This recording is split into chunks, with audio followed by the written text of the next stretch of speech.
E aí, meus queridos, tudo bem com vocês? Começando mais um Militantes Militando Errado, esse quadro que vocês tanto amam. Então, sem mais delongas, vamos ver as militadas de hoje. A gente vai começar com isso aqui, que não é uma militada errada, mas vai servir de gancho para militada errada. Então a gente precisa começar aqui, ó. A mentira da Frente Ampla. O governo Lula não será governo de Frente Ampla. Isso é uma farsa, comprada e vendida por todos os tolos de todas as matizes e pela imprensa chapa branca. Será um governo quase puro sangue do PT. Basta ver quem ocupa os ministérios realmente importantes. Vamos ver aqui então. Na Fazenda nós temos Fernando Haddad do PT. Na Casa Civil, Rui Costa do PT. Na Justiça e Segurança Pública, Flávio Dino, ex-PCdoB, atual PSB, satelizado pelo PT. Na Defesa, José Múcio, ex-ministro de Lula. Relações Exteriores, Mauro Vieira, ex-ministro de Dilma. Na Educação, Camilo Santana, do PT. Na Saúde, além da Nízia Trindade, simpatizante do PT, os demais cotados são todos do PT. Temporão, Padilha, Choro e Humberto. No Planejamento, Wellington Dias, cotado do PT. No BNDES, inclusive, acho que já foi confirmado. E esse Wellington Dias é aquele do mensalinho. Na verdade, assim, aqui ele tá só falando da filiação. Mas boa parte desses, se não todos, já condenados, né? Ou envolvidos em algum esquema bem polêmico aí. No BNDES, Aloysio Mercadante, do PT. Na Petrobras, Jean Paul Prates, cotado do PT. Desenvolvimento Social, se Simone Tebet for convidada e aceitar, será apenas uma cereja simbólica, um enfeite em um ministério hegemonicamente petista, e acho que nem ficou com ela. Para os aliados, sobrará, quem sabe, ministérios como o Ministério da Pesca de Lambaris ou o Ministério dos Cuidados Paliativos. Então aqui a gente consegue ver que os nomes são todos, né, petistas, realmente vai ser um governo puro sangue do PT. E você pode falar muita coisa sobre essas indicações. Aqui a gente tem uma thread do Lula com as indicações para vários ministérios. E a gente já pode pegar aqui um que tem muito a ver com o canal. Porque ó, no Ministério dos Direitos Humanos eles colocaram Silvio Almeida. E esse cara, meus queridos, esse cara é simplesmente um lacrador de Twitter que agora virou ministro. Sabe aquelas lacradas, mas bem lacrada mesmo? É o que esse cara defende. É o lacrador mor do país e virou ministro. Como falou ele, ó. A cabeça desse cara é um produto bizarro do cruzamento entre comunismo e identitarismo dos mais alucinados. Isso aí é uma tragédia. E aqui no texto da Gazeta do Povo, ó. Na seção Preconceito e Discriminação Racial, eu vou ter que falar porque ele vai falar muito sobre essa palavra, então é racismo e discriminação, né? Aprendemos que aquilo que o Código Penal chama de crime de racismo é, para ele, para o Silvio Almeida, discriminação direta. E a discriminação indireta é quando fazemos um processo seletivo que ignora a cor do candidato. O que ele está falando aqui é que quando você faz um processo seletivo, quando você vai contratar uma pessoa para sua empresa e você não leva em consideração a cor do candidato, acreditem se quiser, você está sendo racista. É o que ele defende. Vai ficar mais claro, vai piorar, ó. Isso é racismo porque negligencia o racismo estrutural que impede o negro de se sair melhor. Se aplicarmos o color blindness, Silvio Almeida tem certeza de que os negros se sairão pior. E por isso é racismo ignorar a raça. Se você ignora a raça para tomar uma decisão, aí você está sendo racista. Ó, por isso é preciso ter a discriminação positiva. Olha o que esse cara defende. O cara à frente dos direitos humanos. Olha o que ele defende. Por isso é preciso ter a discriminação positiva, feita para combater os males do racismo estrutural, que afinal é o único tipo de racismo que existe, já que o racismo é estrutural. Aquilo que chamamos de racismo normalmente é, para ele, né, para o Silvio Almeida, só discriminação.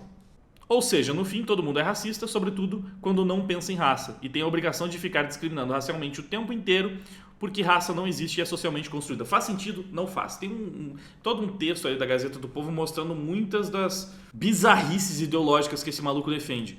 Então, assim, mano, não faltam motivos para criticar os ministérios do Lula, né?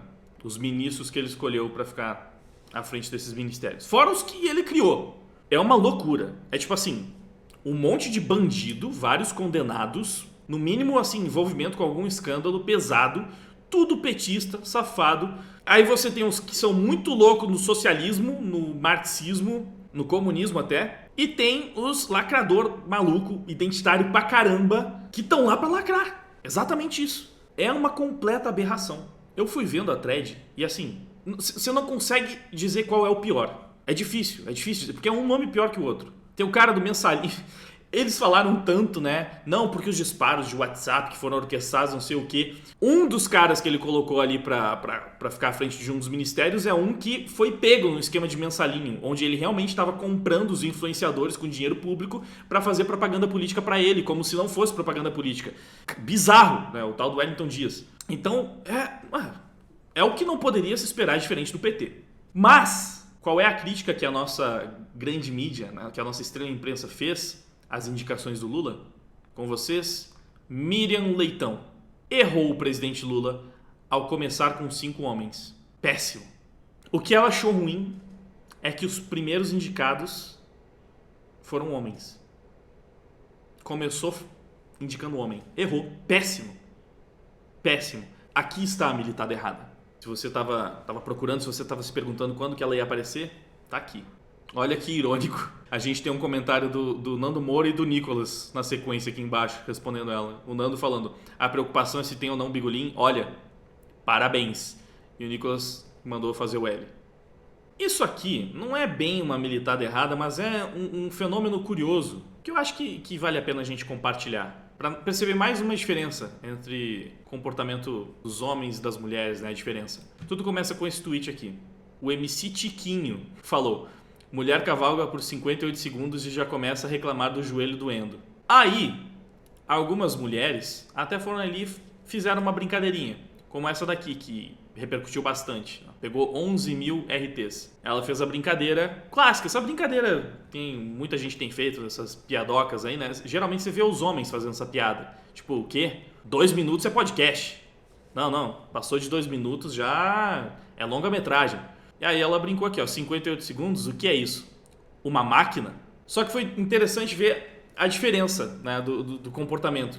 Você vê essa piada sendo feita por homens o tempo inteiro. E aí vai todo mundo entrar na onda, o pessoal continua, né, falando outras coisas, tipo, nossa, mais de 1 minuto? É o super-homem mesmo, como é que consegue? E aí eu falei aqui, ó, eu já vi uma infinidade de tweets iguais a esse, mas sempre feitos por homens. Tipo, passou de 1 minuto é podcast, nos comentários geral entrando na zoeira.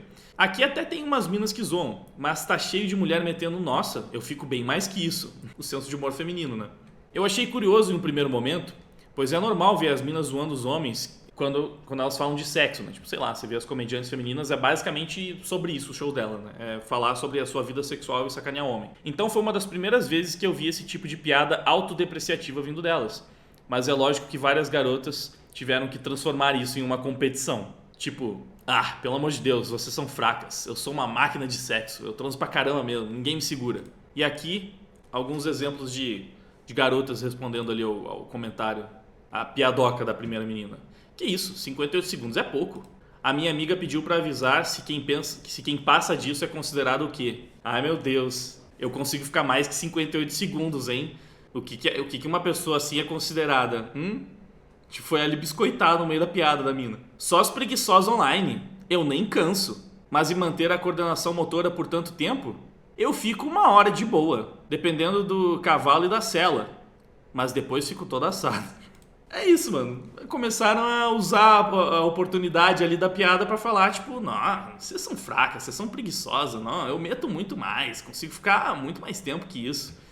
O que é considerado uma pessoa que fica muito mais tempo, hein? E aí, essa aqui eu até censurei, porque como eu falei no tweet, quando eu compartilhei, eu fiquei com um pouco de pena, porque ela usou a piada pra se consolar, ó. Ninguém nunca me disse que isso era muito tempo, sempre me achei fraca. Aí eu não sei se ela tava querendo entrar na brincadeira ou se ela realmente se confortou com o tweet. Mas enfim, pelo sim, pelo não, achei um pouco triste. E também, obviamente, vão ter as garotas que vão dar um jeito de transformar essa piada em uma piada sobre os homens. Aí você vai dar uma de crossfiteira e passa de 1 minuto, quando vai ver o macho tá assim.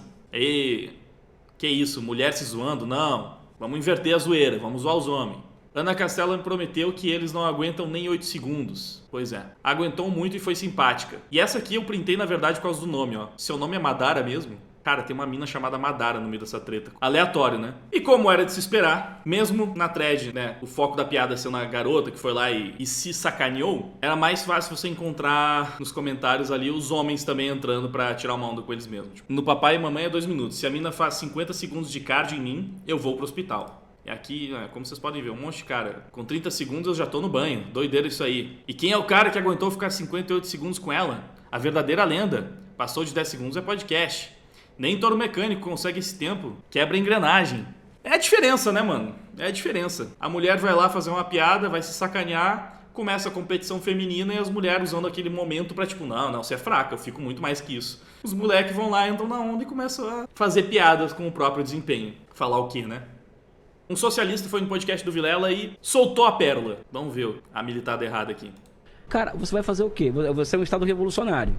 Você é um Estado. É um Estado que está sob cerco. Se você começa a permitir com que esse tipo de com esse grau de subversão ao sistema, entendeu? Aquilo vai pro buraco. Então vamos matar a galera. Oi? Matar a galera. Não é matar a galera, vai aplicar a lei, maluco. Assim, é aplicar a lei. Pena de morte?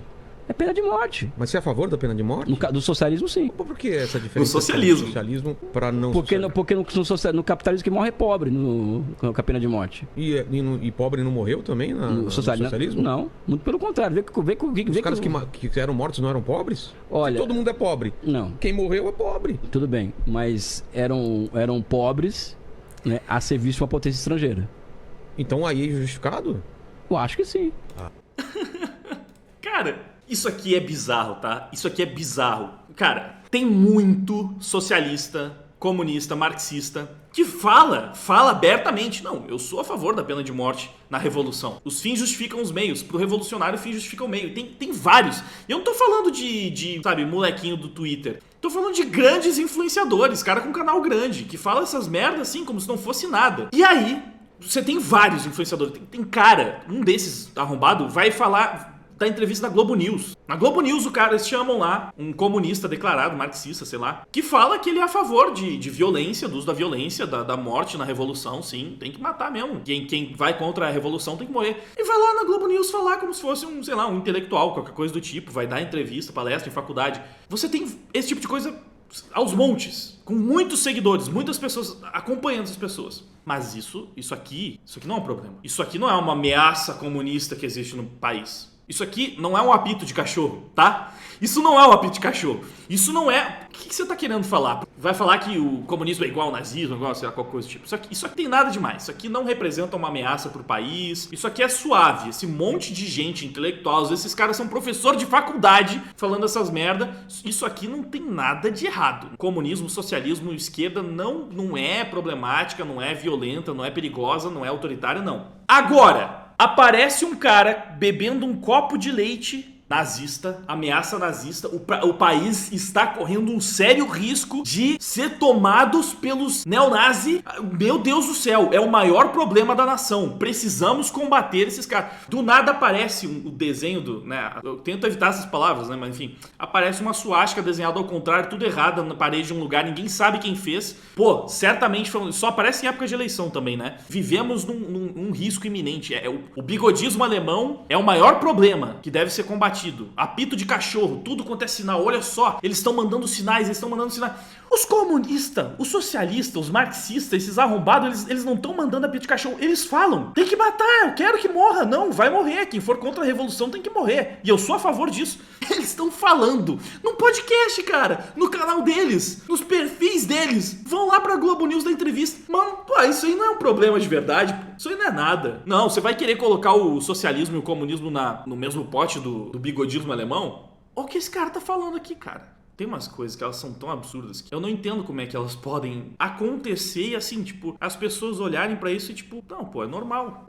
Nada demais aqui. Não, eu acho que se tem um viés ideológico que é perigoso e que, pô, realmente representa uma ameaça pro país, é o bigodismo alemão, que você nunca encontra em lugar que você não encontra. Às vezes aparece um maluco que todo mundo despreza instantaneamente, esse cara não tem seguidor. Todo mundo odeia ele. No que ele aparece, todo mundo odeia. O cara é linchado, espancado, preso e todo mundo comemora se aparece alguém realmente defendendo essa bosta do bigodismo alemão. Mas esses malucos aqui, defendendo isso, falando isso, esses caras têm um monte de seguidor, vão pra grandes programas, Como eu falei, muitas vezes esses caras estão dando aula pro seu filho e isso aqui é tranquilo, pô. Isso não é a maior ameaça, não. Isso não é algo que a gente tem que se preocupar. Ah, o fantasma do comunismo, narrativa de extrema-direita. Eu queria que fosse uma narrativa de extrema-direita. Eu queria que fosse. Queria que fosse tudo viagem, delírio. Queria que não tivesse um bando de arrombado no Brasil defendendo essas merda, assim, sem o menor pudor, com todas as letras. Eu queria. Mas não é assim. Eu fico, assim, incrédulo. Completamente incrédulo. Essa aqui eu sei que é polêmica. Eu sei que é polêmica, no Twitter já repercutiu, já foi polêmico. Mas alguém precisa falar, né? E explicar por que é assim.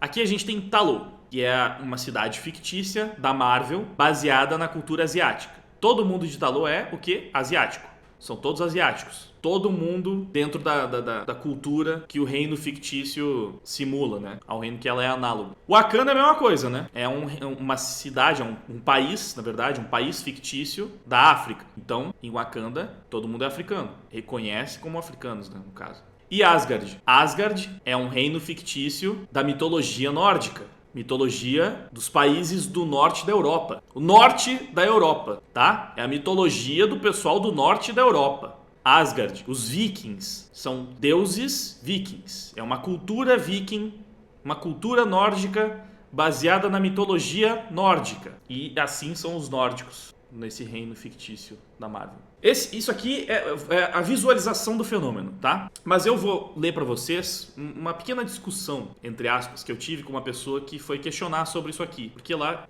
dá pra ilustrar bem essa questão. Bom, eu comecei falando, a África é toda negra, a Ásia é toda amarela, mas o norte da Europa não pode ser cheio de brancos, loiros e ruivos, porque aí seria racismo. Aí o cara falou, pô, mas é Asgard, né? Sem mencionar que esse Heimdall é brabo. Aí eu falei, Asgard é baseada na mitologia nórdica, assim como Wakanda é baseada na mitologia africana e Talô na mitologia asiática. E é literalmente mais fácil você encontrar um africano branco do que um viking negro. Aí o cara respondeu, eu entendo o teu lado e tal, mas não é como se isso fosse realmente um problema. Aí eu falei, é um dos maiores problemas da nossa sociedade atual, mas até explicar isso aí... Aí ele falou, bom, se você acha... E aí eu expliquei, eu realmente peguei pra explicar. Eu disse, o problema é que você está só visualizando o fenômeno, mas você não está refletindo sobre ele. Por que isso acontece? É por inclusão? É por representatividade? É para combater o racismo? Então, por que o negro precisa ser incluído na cultura europeia, mas não na cultura asiática? Eis o X da questão. A ideia direta que isso passa é que 100% asiático é bom, não tem problema, tudo certo a gente tem uma história onde todo mundo é asiático. 100% africano? Bom, ótimo, perfeito, maravilhoso. Sem o menor problema, a gente tem um filme só com personagens negros, uma série, um conto onde toda a cultura é só feita de personagens negros e africanos, tudo certo, maravilhoso, lindo, melhor impossível. Mas 100% europeu, aí é ruim. Aí é preconceito, é discriminação racial, aí não dá. Ou seja, é muito mais um movimento anti-branco do que a favor de outras etnias, pois parte da premissa de que brancos são vilões, opressores, privilegiados e etc. Aqui começa o problema. Ó. Tudo isso faz parte de uma agenda política de extrema esquerda que dominou o meio cultural e fortalece cada vez mais esse pensamento na nossa sociedade. De modo que a maioria das pessoas já olha pra isso e acha que é normal, assim como você, o cara que tava questionando, né? Ele olha pra isso e pensa, não, mas isso não é um problema, isso é tranquilo, é normal. Porque ele nem se deu conta que indiretamente essas mudanças vão passando essas ideias, vão transmitindo essas ideias. Você não pode mais ter um filme, ou sei lá, contar uma história onde todo o núcleo de personagens principais, pelo menos, são europeus. Porque isso é errado hoje em dia. Sei lá, é discriminação. Mas se for com outras culturas, aí tudo bem. Ter um movimento dominando todo o meio cultural para dizer que brancos são vilões opressores não é normal. É tóxico. E, em última instância, eles utilizam essa agenda para doutrinar massas, angariar votos e se perpetuar no poder. Por isso é um dos maiores problemas atuais. Basicamente porque isso é feito com um intuito, tem um objetivo aí. E aí teve alguém que me perguntou, isso faria sentido em países de maioria negra, mas em países de maioria branca?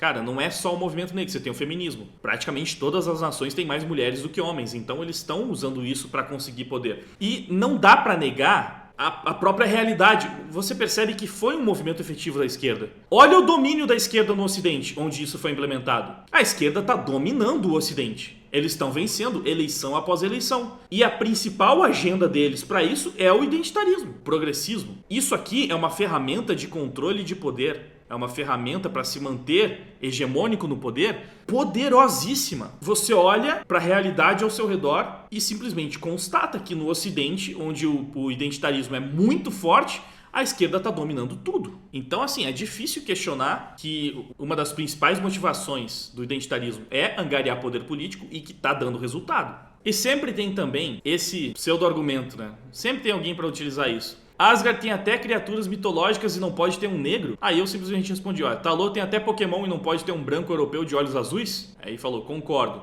E aí tem essa imagem que eu acho muito interessante, que meio que refuta esse argumento bobo, que é isso aqui. Então quer dizer que você é capaz de aceitar elfos, anões, dragões e magia na sua fantasia, mas não é capaz de aceitar um Samsung Galaxy Book com processador Core i5 e 16 GB de RAM? Como você pode ser tão reacionário e preconceituoso? Consegue entender por que é um argumento tão imbecil? Tipo assim, nossa, é uma fantasia, tem tantas coisas místicas. Você consegue aceitar um dragão, mas não consegue aceitar isso aqui que não tem nada a ver com aquele reino, com aquela história, com aquela cultura. Sabe, é ilógico ali dentro. Ai, mas magia também é ilógico. Ué, dá pra entender por que é bobo? Por que você não aceita um MacBook Pro num conto medieval? Você não vai se desconectar completamente da história? Se você tá vendo lá um reino todo fantástico, com criaturas místicas, claramente um análogo à Idade Média, e de repente o protagonista tira um smartphone e manda um WhatsApp para um elfo na floresta distante. Só naquele momento do filme, inclusive, tipo assim, não foi construído para ser uma fantasia tecnológica, beleza? É tipo isso aqui, Senhor dos Anéis. Do nada um elfo do Senhor dos Anéis tira um AirPod e começa a escutar Beyoncé num filme sério. Pô, você consegue aceitar dragões, voadores, anões, orcs, mas você não aceita um elfo que escuta Beyoncé num AirPod? Que falta de imaginação que você tem? É um argumento imbecil, né? Não é porque é uma história baseada em mitologia, em questões fantásticas, que você não pode questionar, sim, o quão coerente com aquela mitologia é determinada decisão criativa. E esses foram os militantes militando errado de hoje. Eu espero que você tenha se divertido bastante. Antes de ir embora, não esquece de curtir, compartilhar, se inscrever, enfim, dar essa força. O YouTube não anda recomendando os nossos vídeos, então é muito importante. De repente entra no canal também para se certificar de que você assistiu todos os últimos vídeos aí que te interessam. E se tiver como ajudar também, doando pro meu Pix, usando que a coisa está aparecendo na tela, ou se tornando membro, ou através do Apoia-se, que o link tá na descrição do vídeo, pô, eu vou ficar realmente muito grato. Mas se não tem como ajudar dessa forma, tudo bem. Passa o vídeo pra frente, manda pros seus amigos, pede pra eles se inscreverem pra ver se a gente chega logo nesse 1 milhão e já vai estar me ajudando demais. Muito obrigado por ter ficado comigo até o final. Agora eu vou indo, vou até mais. Fui! Não querem escutar